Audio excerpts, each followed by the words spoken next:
appoints Abdullahi Ganduje, 44 others. IGP bans police officers from wearing dark glasses on uniform. Abubakar Tafawa Balewa Teaching Hospital, Bauchi subsidizes kidney dialysis to ease financial burden on patients. Danger to life warnings as once-in-a-generation storm Éowyn batters UK and Ireland. And in sports, knockout, Super Eagles star accused of pummeling journalists in midnight brawl. A very warm welcome to you. This is MLC TV Global News, reaching you live from the city of Lokoja, the confluent state of Nigeria. I am Gift Daniels. Thanks for joining. President Bola Ahmed Tinubu has inaugurated a newly constructed Nigerian Army Barracks in Asokoro, Abuja, reaffirming his administration's commitment to the welfare and operational efficiency of military personnel. The state-of-the-art facility, named after the president, is a major step towards addressing the accommodation needs of army officers and soldiers. Speaking at the commissioning ceremony, President Tinubu emphasized that the initiative reflects the federal government's dedication to ensuring a conducive environment for troops. He stressed the importance of modern housing and office spaces in enhancing the morale and effectiveness of military personnel.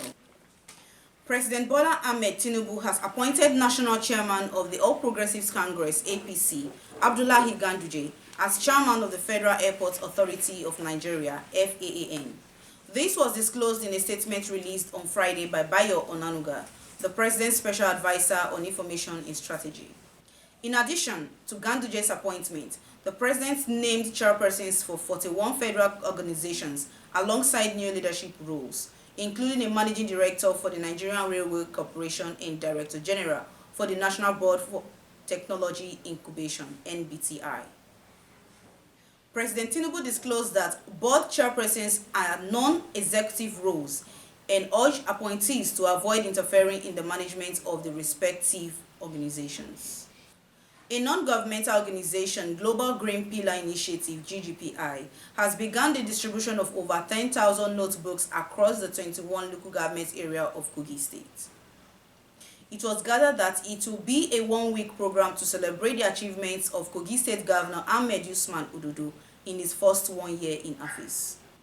The group, whose effort is to complement the efforts of the Kogi State government in improving the educational standard of the state, is committed in providing relief materials for parents amidst the current economic challenges in the country. The Inspector General of Police, IGP, Kayode Egbetokun, has instructed police officers to cease wearing dark glasses while in uniform. This directive, effective immediately, was communicated through a wireless message dated Tuesday, January 21, 2025, and sent to all zonal and state commands within the police force. The IGP warned that any breach of this directive will result in strict penalties. The Federal Housing Authority, FHA, has suspended all ongoing construction and development in its estates in Lagos.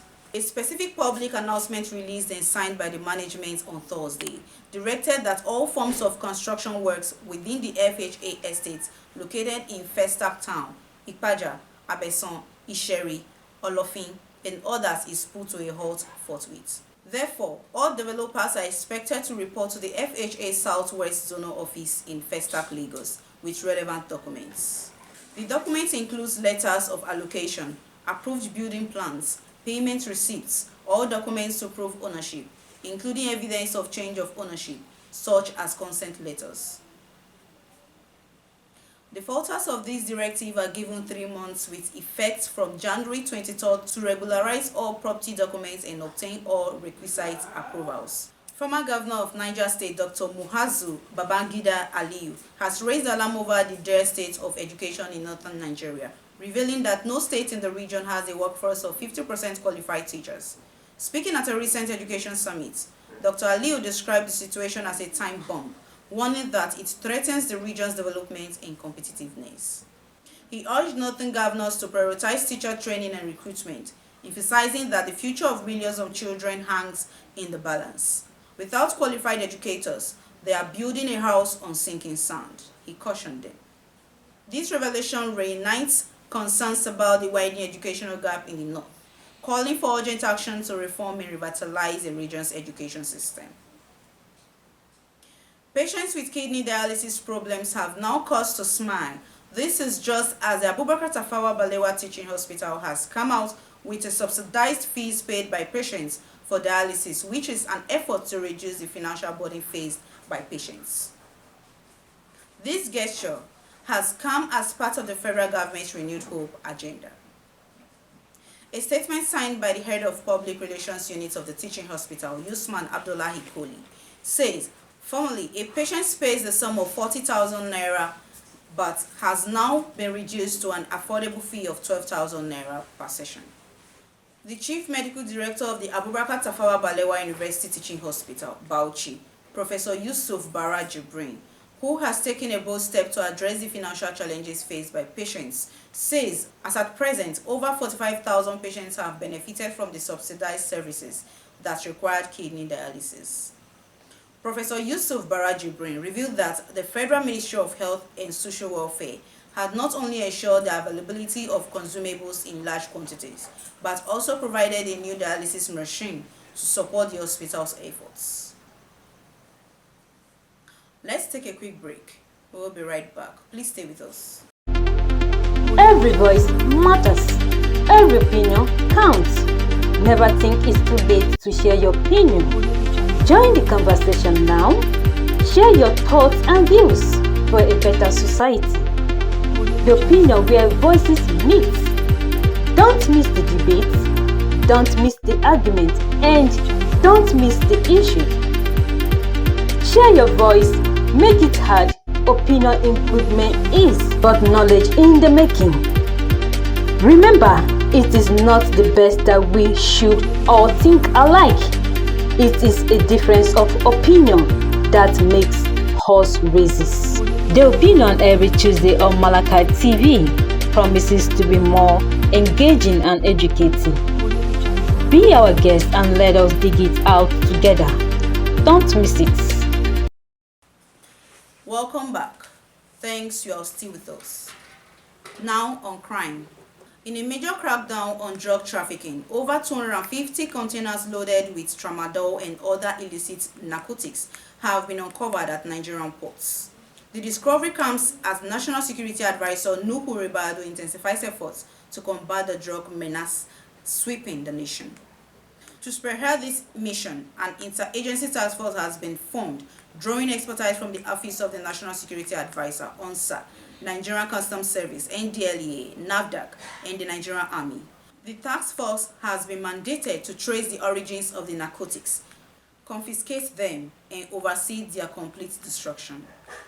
Ribadu described the operations as a battle for the soul of the youth and the future of the country.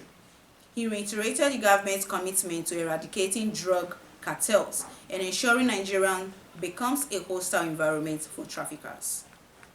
This breakthrough signals the beginning of an aggressive campaign to dismantle the drug networks threatening national security and public health. Panic erupted at the Ekeki Police Division in Yenagoa on Thursday after a violent clash between officers of the Nigerian Police Force and the National Drug Law Enforcement Agency, NDLEA. Sources said that NDLEA operatives were in the area to arrest a woman suspected of drug trafficking. They had already made a formal entry in the police records before carrying out their operation. However, while the operation was underway, police officers from the Ekeki Police Division obstructed the NDLEA agents, leading to a heated confrontation. The altercation escalated when several shots were fired, sparking panic among local residents. One eyewitness, who was at the Bayelsa newspaper corporation at the time, recounted hearing around 6 gunshots and rushing to the scene, where they witnessed the standoff between the police and NDLEA personnel. Next on our foreign news. A Chinese man who carried out a knife attack in eastern China last June that wounded a Japanese woman and her child and killed a bus attendant trying to protect them has been sentenced to death, according to a Japanese official. A court in the Chinese city of Zhuzhou ruled that the 52-year-old unemployed man, son named Zhu, stabbed the child after he became indebted and lost interest in living. Japan's Chief Cabinet Secretary Yoshimasa Hayashi said on Thursday. Details of the ruling were not immediately available through Chinese official announcements or local news reports, but Hayashi said Japan's Consul General to Shanghai attended the sentencing. 2 red weather warnings, meaning there is a danger to life, are in place for Northern Ireland and Scotland as Storm Éowyn batters the UK and Ireland. In the Republic of Ireland, a record gust of 183 km/h was recorded at Macehead, while 715,000 premises are without power. Millions of people are being urged to stay at home across the UK, and travel disruption is widespread, with roads blocked by falling trees, flights cancelled, and rail services halted. A presenter describes the storm as once in a generation. The World Health Organization will cut costs and review which health programs to prioritize after President Donald Trump announced he was withdrawing the U.S. from the WHO. The agency's chief told staff in an internal memo. Trump made the move on the first day of his second term in office on Monday, accusing the UN Health Agency of mishandling the COVID-19 pandemic and other international health crises. Next is sports updates.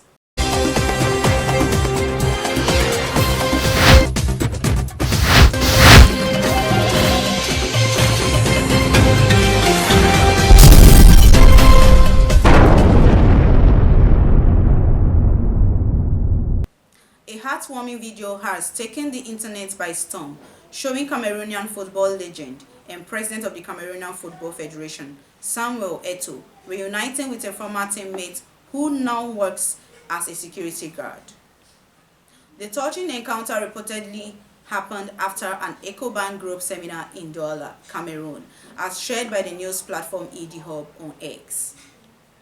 In the viral video, Eto'o was leaving the venue, surrounded by fans and attendees, when someone off screen called his name. Initially, he glanced back and continued walking, by then paused, turned around and recognized the familiar face. Super Eagles forward Victor Osimhen is facing allegations of assaulting a journalist during a late-night outing in Istanbul, Turkey. Osimhen, who is currently on loan at Galatasaray for Napoli, reportedly punched journalist Tolga Bozdoğan outside an entertainment venue. The incident is said to have taken place as Osimhen was leaving the venue with friends. According to the Turkish newspaper Posta, Bozdoğan and 3 fellow journalists were photographing the Nigerian footballer when tensions escalated. The journalist also claimed that Osimhen tried to bribe him to delete the footage, saying he suggested destroy the footage and he will give him money. When he refused, Osimhen threatened he will destroy him. As of now, neither Osimhen nor Galatasaray has issued an official response to the claims. Despite the controversy, Osimhen has been performing exceptionally well for Galatasaray, scoring 15 goals and providing 6 assists in 19 matches across all competitions, further establishing his status as a leading player in the Turkish league.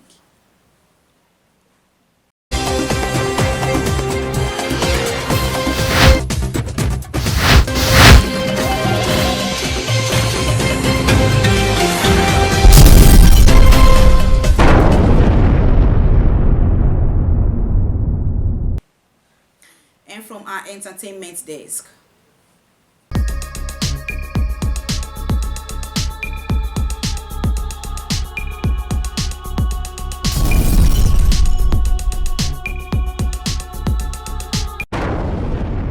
The Lagos High Court in Ikeja has adjourned the defamation case filed by human rights lawyer Femi Falana and his son Folarin, known as Falz, against Martins O'Shea, also known as Very Dark Man, VDM, to February 19th. Justice Matthias Dawodu set the new date to hear a preliminary objection raised by VDM's lawyer, Marvin Omorogbe, who challenged the validity of the Falana suit and the court's jurisdiction over the case. Although the Falanas and Very Dark Man were absent, their legal representatives were present. Omorogbe informed the court that he had received a counter affidavit filed by the Falanas in response to his objection and requested time to reply. The Falanas lawyer, Omotade Omotumboshun, did not oppose the request for an adjournment. Justice Dawodu granted the adjournment and scheduled the hearing for February 19th.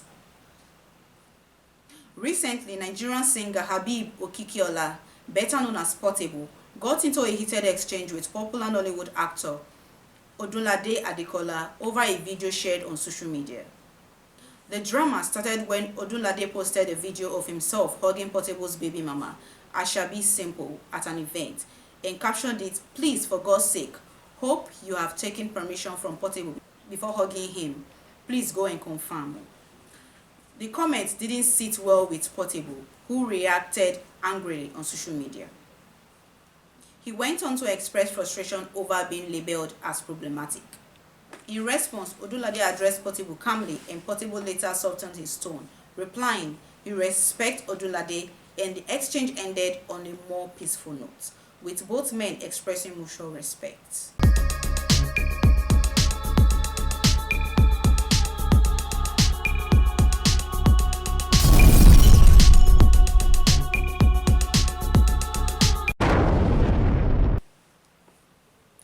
On a sad note, former Minister of the Federal Capital Territory, Lieutenant General Jeremiah Timbot Hussaini, has passed away at the age of 82 after a prolonged illness.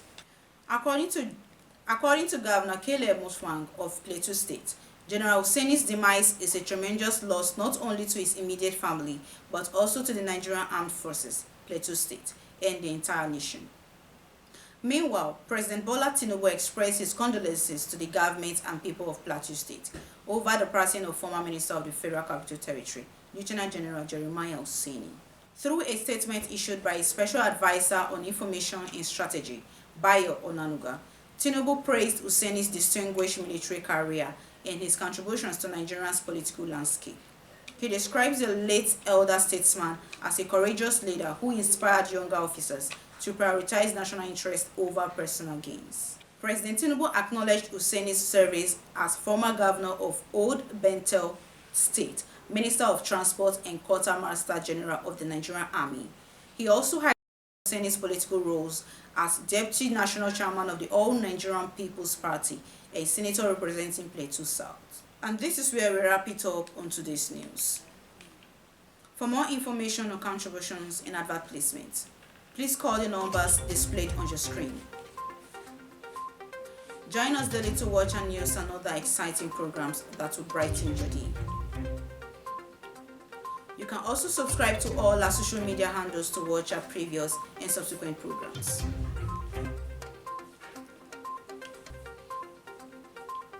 We are Malachite TV, reaching everywhere, informing everyone.